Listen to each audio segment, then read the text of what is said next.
Acompáñanos en esta nueva aventura de Compartiendo la Fe. Junto conmigo, Fray Agustín, descubriremos la inmensa sabiduría que hay en las distintas encíclicas, constituciones y demás documentos de nuestra Iglesia. Hoy hablaremos sobre la Amazonía como lugar teológico.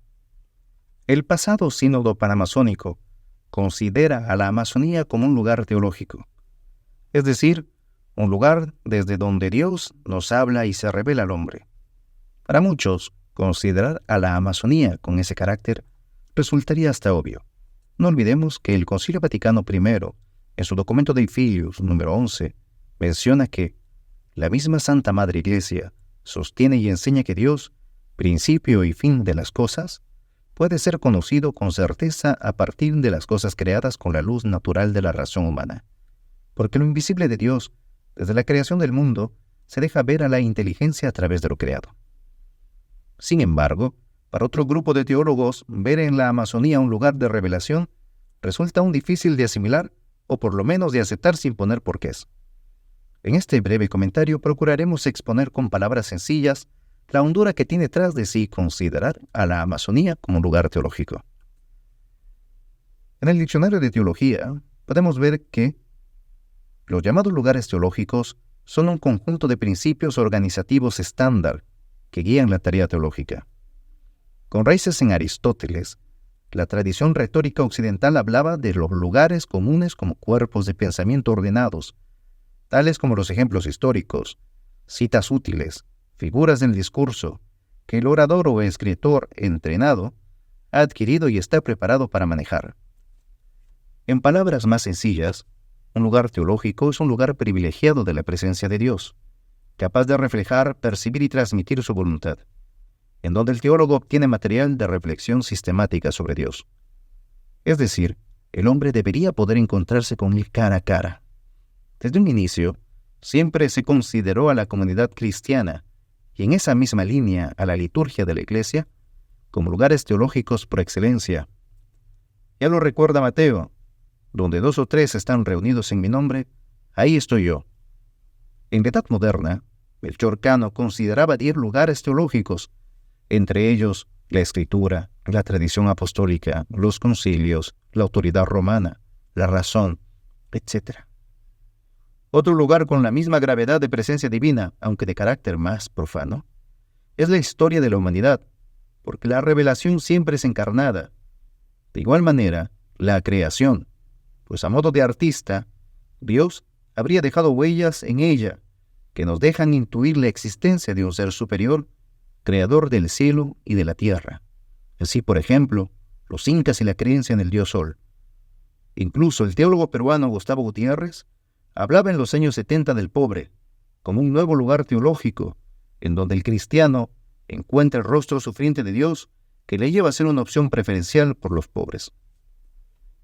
Ver a la Amazonía como lugar donde Dios nos quiere hablar presupone considerarla como lugar sagrado, digno de quitarse las sandalias, pues la tierra que se pisaría sería santa, como nos enseña Éxodo capítulo 3, versículo 5. Dicha sacralidad debería superar a la reverencia que merece toda criatura de Dios por el hecho de proceder de Él. No se trata de tomarse a la ligera el concepto. Si la Amazonía es un lugar de revelación de Dios, entonces estaría en la misma esfera que la Eucaristía. Podrían decirme algunos teólogos que incluso dentro de los lugares teológicos existen grados de la presencia de Dios y que la comparación entre la Eucaristía y la Amazonía no es justa. Ciertamente, existen grados y que la presencia en la Eucaristía es sacramental, pero no menos cierto es que como lugar teológico, la Amazonía estaría en la posibilidad de ser presencia viva y sensible de Dios en ella. Por tanto, la afirmación que hace el instrumentum de trabajo del Sínodo Panamazónico no es fruto de un sentimiento ecologista que intenta dar más importancia a una región que, teológicamente hablando, merezca ni con la intención de ser innovadora, por el simple hecho de lo nuevo.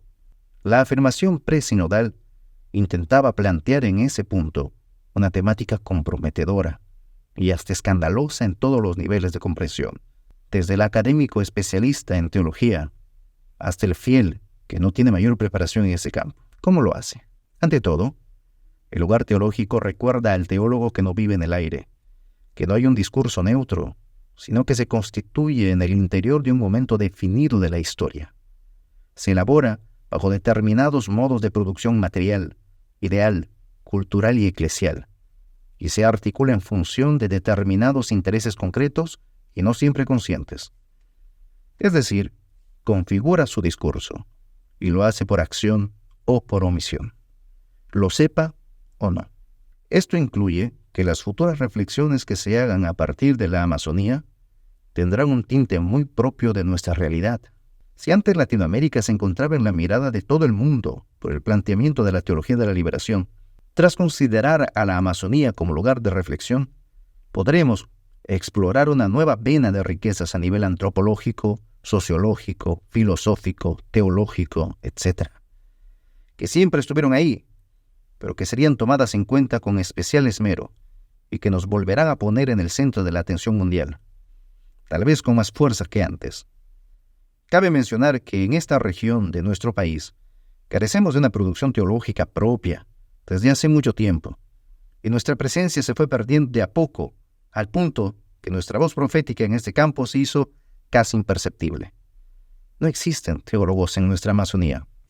Considerar a la Amazonía como lugar teológico también tiene peligros que se deberán evitar. La Amazonía no puede ser tomada ingenuamente, ni intentar idealizarla. De lo contrario, los resultados, lejos de ser beneficiosos, terminarán siendo un obstáculo para el análisis teológico. Siendo más concretos, aún el concepto del buen vivir, que se menciona en los trabajos previos al sínodo, pueden expresar la convivencia armónica del hombre amazónico en su entorno, pero también pueden hacer caer en el error de una convivencia idílica, en donde no se tienen en cuenta características propias del pensamiento y etos amazónico, como por ejemplo el etos guerrero, que configura su expansión y relaciones sociales, la dinámica de apropiación y asimilación cuando se encuentra con otras manifestaciones culturales, la comprensión de la individualidad y la colectividad en la conciencia social de los pueblos amazónicos. Pueden ser temas que, si no se tratan con cuidado, desvían la verdadera riqueza en ellas. De igual forma, el fenómeno del chamanismo es un medio por el cual podemos comprender mejor cómo el hombre de la Amazonía concibe los ritos cristianos, sacramentos y ministros, pero si en el intento se persiste en la interpretación con criterios clásicos, procurando encasillarlos en conceptos occidentales, no solo se perderá la oportunidad, sino que se creará confusión en el discurso y en las posibles aplicaciones a la pastoral. Finalmente, el desarrollo de una ecología que se olvide de la dimensión trascendental del hombre es elaborar un discurso que se quede en el sentimentalismo, de querer proteger a la Amazonía de los reales abusos cometidos contra ella, la desforestación, contaminación, aniquilación de especies animales al punto de la extinción. Todos ellos válidos, pero que no ahondan en la raíz de los males que es el pecado del hombre. Sería buscar soluciones técnicas a esos problemas ignorando la conversión de corazón. Esto solo por poner 3 ejemplos. Para terminar, concebir a la Amazonía como un lugar para hacer teología, aún a mi joven parecer, es tomar a nivel de reflexión sistemática una andadura ya adelantada por nuestros ancestros y que se encuentra depositada en la sabiduría que hemos heredado. Es una gran oportunidad para demostrar que guardamos un inmenso tesoro que hoy queremos compartir nuevamente con el mundo. Nos escuchamos en tu siguiente podcast favorito, Compartiendo la Fe.